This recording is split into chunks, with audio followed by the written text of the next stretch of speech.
Morning everyone, welcome back to new blog. Actually मी जी frame ठेवलेली आहे आता, जिथून तुम्हाला हाईटवरून दिसत असेल आणि मी असं थोडासा फ्रेममध्ये अशा अँगलने दिसत असेल, कारण मी जे ट्रायपॉड ठेवला आहे तो फ्रीजवरती ठेवला आहे आणि त्याच्यामुळे त्या ट्रायपॉडला हाईट मिळाली, त्याच्यावरती मोबाईल आणि तिथून मग असं खालच्या अँगलने फ्रेम रेकॉर्ड होते.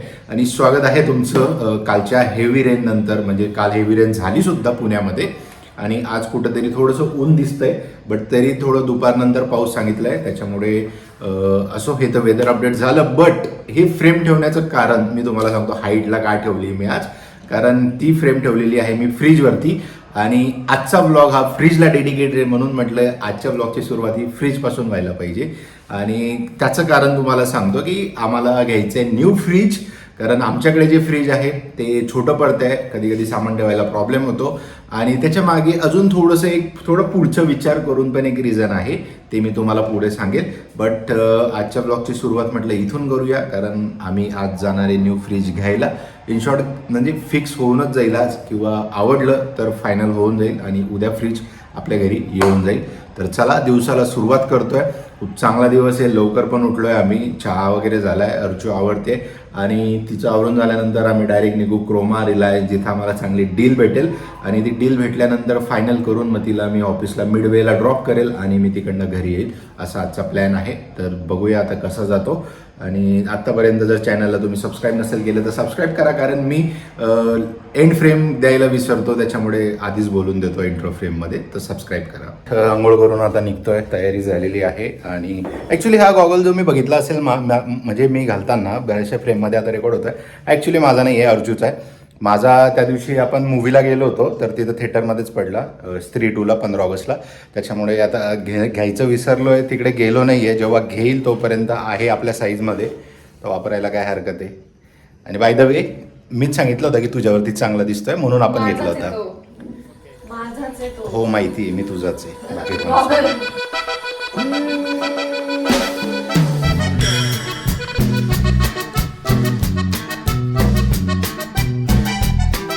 क्रोमा जायला निघालो होतो, बट त्याच्या आधी भूक लागली म्हणून म्हटलं आधी नाश्ता करूया आणि मग क्रोमा जाऊया. आणि त्याच्यानंतर मग परत थोडंसं नाश्त्यासारखं खाऊ, परत क्रोमाचं बघू आणि परत काय नंतर पुढे ऑफिसला जायच्या आधी परत खायचं आहे थोडं. ते आता फक्त नाश्ता करतोय. पण काय खायला, अर्चूला एक गोष्ट खायची होती बट ती बंद निघाली आज. कसला? आलू पराठा स्पेशल, म्हणजे असं नाही. त्यानंतर मी बाहेर निघाली आणि पाऊस नाही येणार असं शक्य आहे का? म्हणजे मला ऑफिसला जायचं आणि पाऊस रोज मला टच झाल्याशिवाय त्याचं समाधान नाही होतं. तो गाणं बोलतो देखो आगे, देखो आगे स्टार्ट होतं, म्हणजे त्याला सिग्नल मिळतो. मी घराच्या बाहेर पाऊल टाकलं की चला आता स्टार्ट व्हायचं. अच्छा, तेच बंद व्हायला पाहिजे, कारण कामं खूप पेंडिंग आहे, ऑफिसला पण सोडायचं आहे आणि मेन इम्पॉर्टंट ते फ्रीजचं पण काम करायचं आहे, कारण अर्चू परत पुढचे 2-3 दिवस नाही आहे इथं, त्याच्यामुळे आजच डन करायचं आहे. तू कुठंतरी जा, कहा जाएगी वो मुझे पता नाही, बट तू जा. तसं बघायला गेलं तर कुलच्या आणि आलू पराठ्यामध्ये काही जास्त फरक नाही आहे. म्हणजे तो आलू पराठाच खाते, फक्त कुलच्या फ्लेवर आहे असं समज त्याच्यामध्ये. फायनली क्रोमामध्ये आलो आहोत. आता आपला लास्ट कुठला होता, जो हा सॅमसंगचा जो मोठावाला होता आपल्याकडे, आपण तो लॉकडाऊनमध्ये विकला होता. सो आता त्याच्यामध्ये क्रोमाचं पण ऑप्शन आहे, जो आपण दीनानाथला घेतलेला आहे नाही का, सेम आहे, फक्त क्रोमाचा एक घ्यायला प्रॉब्लेम नाही. आपल्याकडे स्पेस थोडंसं हे होईल, नवीन घरामध्ये आपलं स्क्वेअर फीट कमी आहे ना, त्याच्यामुळे आपल्याला सगळ्या गोष्टी स्क्वेअर फीट.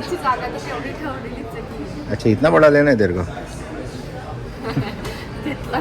अर्चूला LG विचार काय बोलते, LG पण चांगलं आहे, बट कधी आपण LGचे प्रोडक्ट यूज केले नाही आहे. LG जुना, म्हणजे खूप जुना ब्रँड आहे ऑब्व्हियसली, इलेक्ट्रॉनिक्समध्ये चांगलं आहे, बट माझं एवढं काय बोलतात ना प्रेफरन्स नसतो LGला. सॅमसंग आपण वापरतोय प्रोडक्ट, त्याच्यामुळे गॅरंटी घेऊ शकतो आणि जे आपण वापरतो त्याच्यावरती आपण ट्रस्ट करू शकतो. तसं आता बघूया ते काय सांगतात, काय ऑफर, ज्याच्यामध्ये ऑफर चांगली बेटर भेटेल ती जाऊ. सॅमसंग आणि LG जर सिमिलर असेल तर त्याच्यात जाऊ शकतो आपण. जाऊ शकतो आणि आपण याच्यातही जाऊ शकतो. कशामध्ये? 4 डोअर. तर ओपन होत नाही म्हणून याला कॅन्सल करतो मी, बाकी काही रिझन नाही आहे. कारण काय आहे, प्रत्येक वेळेस तू मला बोलवशील ओपन व्हायला, सो बेटर आहे की याला आत्ताच कॅन्सल करू. तुझी हाईट किती, त्या फ्रीजची हाईट किती? प्रत्येक गोष्ट डोक्याच्या वर जाऊ द्यायची नाही, इतकं लक्षात ठेव. मग ते कुठली असो कोणी असो. तो जातोच आहे की सॅमसंगचा नाही, मी तुला स्टूल देईल, त्याला ऍडजस्ट करू आपण. कारण याची प्राइस जी आहे ना ही 40, ही 32 और इसका कितना है भैया जी, इसमें घर चला जाएगा. सगळं घेऊन टाकशील. फ्रीज आवडला आहे, सॅमसंगचा आहे, 283 लिटर्स. आम्ही ॲक्च्युली 300 लिटरच्या हिशोबाने आलो होतो, बट जो आवडला आहे आता आणि भेटतो आहे बजेटमध्ये, थोडंफार 2-3 हजाराने वर खाली होतं आहे. बट त्याला प्रॉब्लेम झाला की त्यांच्याकडे एकच पीस आहे आणि ऑलरेडी एक कस्टमर बुकिंग करून गेला आहे आत्ताच. बट त्याचा एक डाऊट असा होता की त्याला हाईटचा प्रॉब्लेम आहे, तो घरी गेला आहे असं तो बोलला मला एक्झिक्युटिव्ह. जर ते नाही बसलं तर तो मला कॉल करणार आहे, मग मी येऊन कार्ड स्वाईप करणार आहे, कारण डील चांगली आहे, डिस्काउंट चांगला आहे, त्याच्यामुळे प्रेफरन्स आमचा त्याच्यावर गेला आहे. सो तोपर्यंत मी आता अर्चूला ऑफिसला ड्रॉप करून येतो आणि त्याचा जर फोन आला तर येऊन मी फक्त कार्ड स्वाईप करून तो बुक करून टाकेल. असं एकंदरीत आमचं ठरलं आहे, जास्त काही बघितलं नाही. आम्हाला ब्लॅक ते रिझन सांगणार होता ना की आत्ता का बरं घेतोय तू. ते घरी गेल्यावर सांगतो मी. आता माझा फोन माझ्यासोबत असेल. मेरे फोन से कर लूंगा भाई, सही है कि ऑडियंस थोड़ा क्लैरिटी. हाँ, मोबाइल की क्लैरिटी नहीं तो हुआ क्या हुआ, ब्लॉग की क्लैरिटी है ना भाई. मतलब स्टैंडर्ड है ना अपने ब्लॉग का, बनाया अपन ने आपके लिए. ठोको लाइक इस बात पे. आणि वाकडचं हे क्रोम आहे, त्याच्या इथं हे जे पंचर शॉप आहे, इथं स्कॅम चालतो. जर कोणी असेल या एरियातलं, वाकडच्या क्रोमा शॉपचं, इथल्या पंचर शॉपला स्कॅम चालतो. माझ्यासोबत 2दा झाला आणि जेव्हा मला सबस्क्रायबर लोकांच्या कमेंट्स यायला लागल्या तेव्हा मला कळालं की ॲक्च्युली हा स्कॅम होता. म्हणजे एवढ्या सिटीमध्ये नॉर्मली हा स्कॅम हायवेला होतो, बट इथं वाकडचं जे क्रोमा आहे त्याच्या बाजूला जे पंचर शॉप आहे तिथं होतो.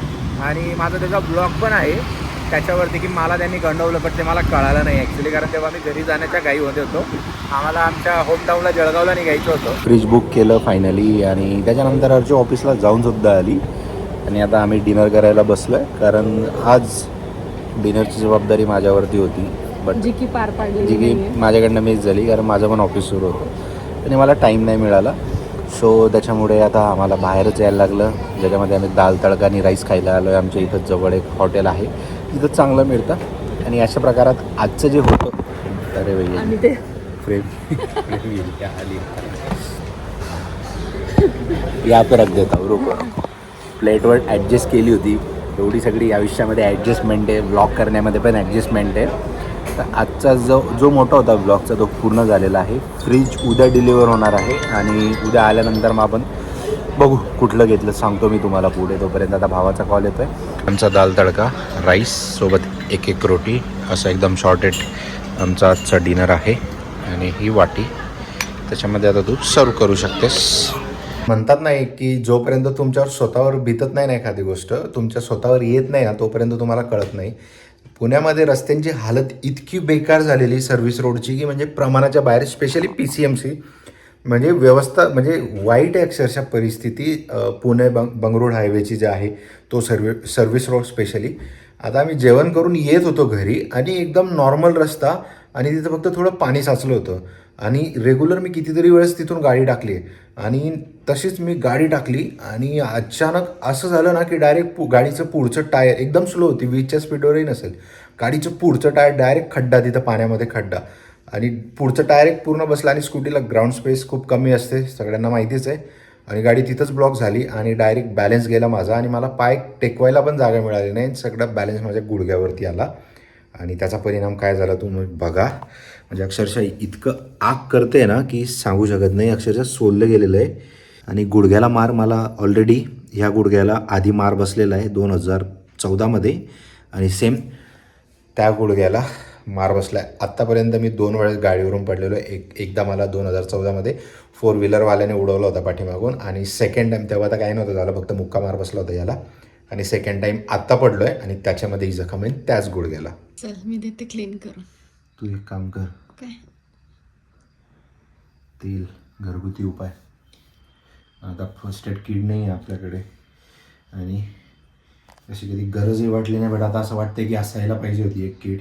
आणि त्यात अर्जूचा डायलॉग एकदम भन्नाटवाला. मी तिला बोलतो आला मला टेन्शन आहे, ज्या गुडघ्याला ऑलरेडी मला लागलं आहे त्याच गुडघ्याला परत लागलं. तर बोलते असा बाऊ नको करू, असं समज आता आधी मार बसला होता, आता डबल मार बसलाय तर ते चांगलं होऊन जाईल.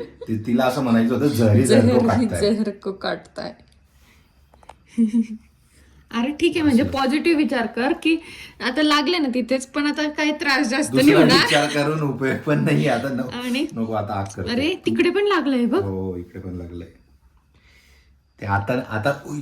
अरे नाही जोरात करते मी ते ऍक्च्युली थोडा कापूस राहू ते दे कुठं नाही कुठं लागलंय ना ते सकाळी काढणार आहे आता नाही काढणार ते. बस झालं आता तू आता हे लाव तेल लाव. ठीक आहे चल. एकदम नाजूक नवरा भेटला हो मला. अरे हळू रे बाबा नाजूक नवरा काय इथं मला माहिती किती आग करते ती. तिथं मांस नाही आहे रे तिथं बोन असतं त्याच्यामुळे त्या बोनवरची जी स्किन आहे ना ती ऑलमोस्ट घासली गेलेली आहे. आरामातच. बस बस जास्त नको लावू. बस बस बस बहुत हो गया बहुत हो गया बहुत हो गया. कॉल आला होता डिलिव्हरीसाठी आणि जे फ्रीज आपण बुक केलं होतं फायनली आलं आहे.